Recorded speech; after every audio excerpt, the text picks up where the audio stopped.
The NFL has experienced some coaching changes as of late. I talked about it on my podcast with LAR Movement, the Dallas Cowboys. Bye-bye Jason Garrett. Hello Mike McCarthy.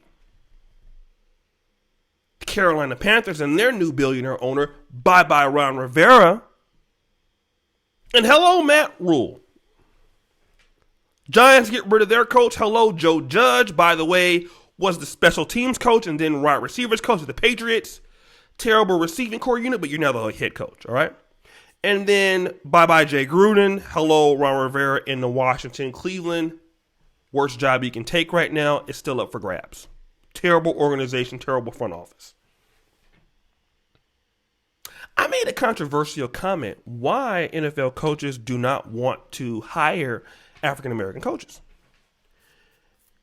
And while racism does exist, I don't think racism is here in this case because the Rooney Rule established in 2003 says that you need to hire or interview a number of coaches that are, let's say, Hispanic or black.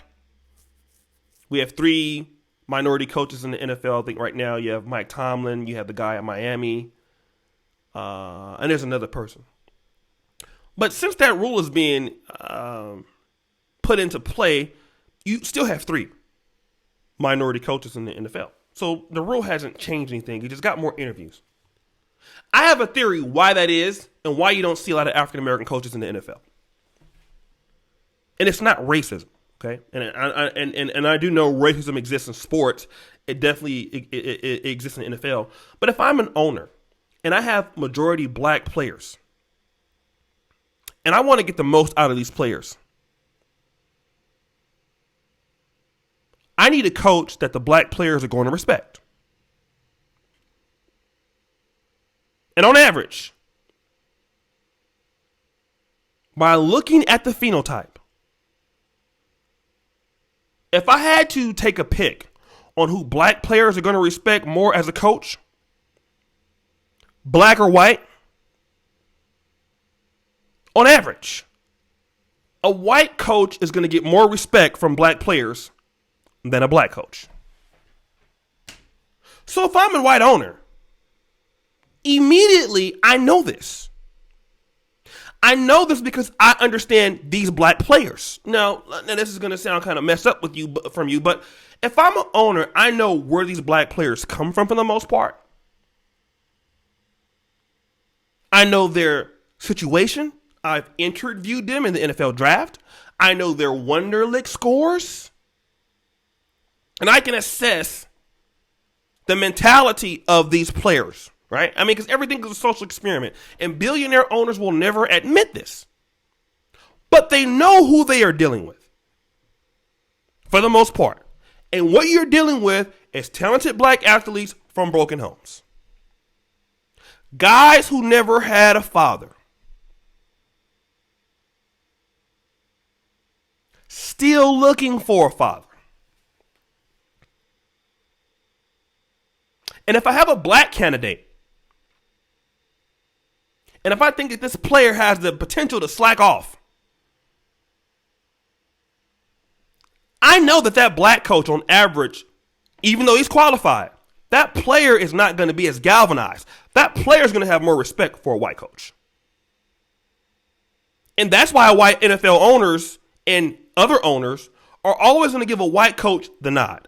Not because he's better, because they believe that white coach will get people to buy into his system more often. I believe they're right. Now, you're going to disagree with me. That's fine. I don't care. Okay? Well, we're going to have some situations because NFL owners study black people and their organizations. And most of all, they know you. So you who are going to come into my argument, my comments, and you're going to mention Mike Tomlin, I'll address that. You'll mention Doc Rivers and other sports. Well, see, white people who are rich understand that black people and black men have no respect for each other. You see, this is the reason why they know that black men in America don't have businesses don't have collaborative networks. These guys have no respect for each other overall.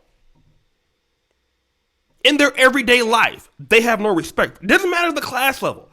Guys who are the Pookies and Ray Rays, guys who are the educated guys. These black men do not like one another. So why would I make one of them a head coach? Now, there are anomalies to all things. Mike Tomlin, who happens to be on the Pittsburgh Steelers, Pittsburgh is the best franchise in football. Best ran franchise. The only franchise that only have 3 head coaches. Chuck Noll, Bill Cowher, and Mike Tomlin. Mike Tomlin inherited a great organization. Rookie quarterback is Ben Roethlisberger, Jerome Bettis, slew of running backs, great talent receivers, great front office, excellent linebacking core. And oh, by the way, you're in the AFC Central when you play Cleveland twice a year, Cincinnati twice a year, and you can get a game with Baltimore. So it's the perfect situation for Mike Tomlin. He's a great coach, but perfect situation.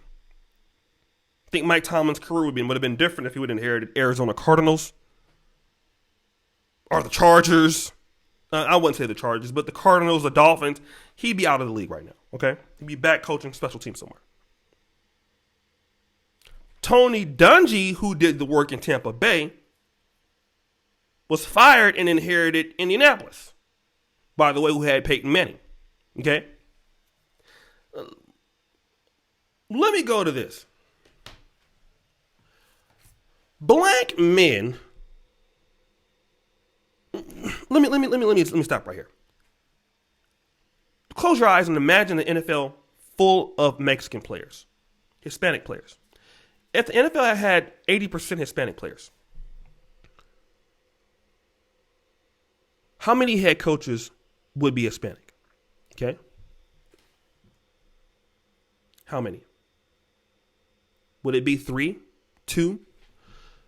No. Hispanic players would lobby for more Hispanic coaches and general managers. That's my second point. Otherwise, they probably wouldn't play. See, black players don't lobby for black coaches. Black players don't lobby for black general managers. They have the power to do so, but they won't do it. Which means that the players are completely fine with the system being as it is. But if it was a Chinese league, or if it was Asians, or if it was, a whites, they would they would demand that their people be in these positions. Blacks don't do that. Because black men, they respect the authority of whites. I know this because whenever you have black bosses, black men don't do their all. They don't give. They have a problem with authority. Even in gangs. Okay, we would talk about I'll use gangs. Black male gangs can never run like even other gangs, Mexican gangs, Italian gangs. Why? Blacks don't have any respect for authority, which is why they're highly disorganized. Okay, this is in general. I'm not talking about anomalies. Whites know this about blacks. Even white police officers will get more respect than black police. I can tell you this is the truth. Anything in authority, whites are going to get more authority, even if they are less talented. And a lot of you guys have a problem with that, with me. But in your own personal life, you don't respect black men. You don't do anything with black men. You're not looking to give a brother the benefit of the doubt. Because if you were, there would be more black male businesses. Black men can't even get support from black men in America at all. For what? You can't. This is the reason why when black men even do anything on social media, they're catering to women. Okay? You can't open up stores for brothers and they support it. They don't. Black men don't support. In general. I'm not talking about me. But in general, they don't. And this is the reason why when the NFL looks at giving black men a chance, you guys won't even give black men a chance. So why should they? Why?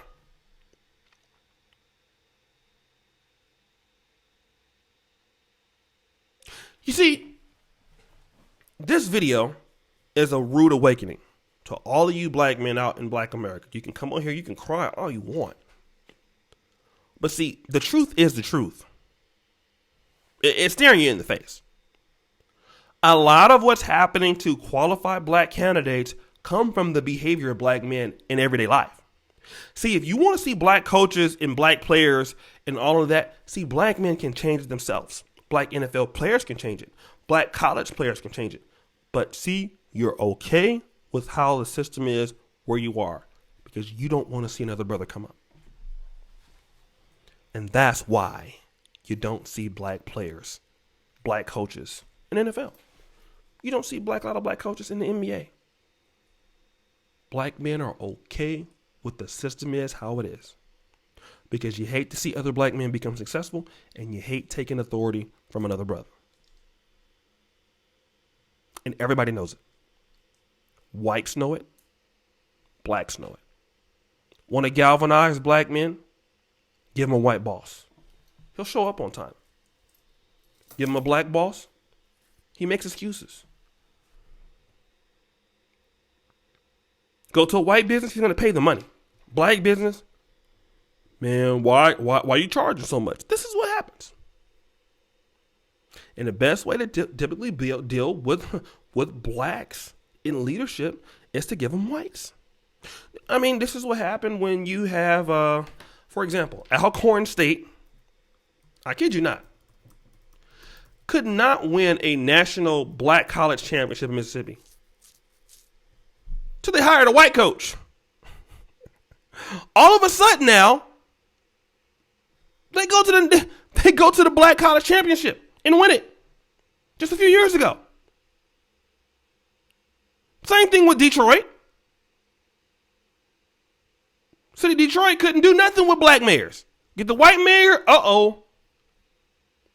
I'm telling you, this is the truth about blacks in a lot of ways. You guys can stare in your face. Anyways, like, comment, subscribe, hit the bell. Patreon is below. Make sure you do that.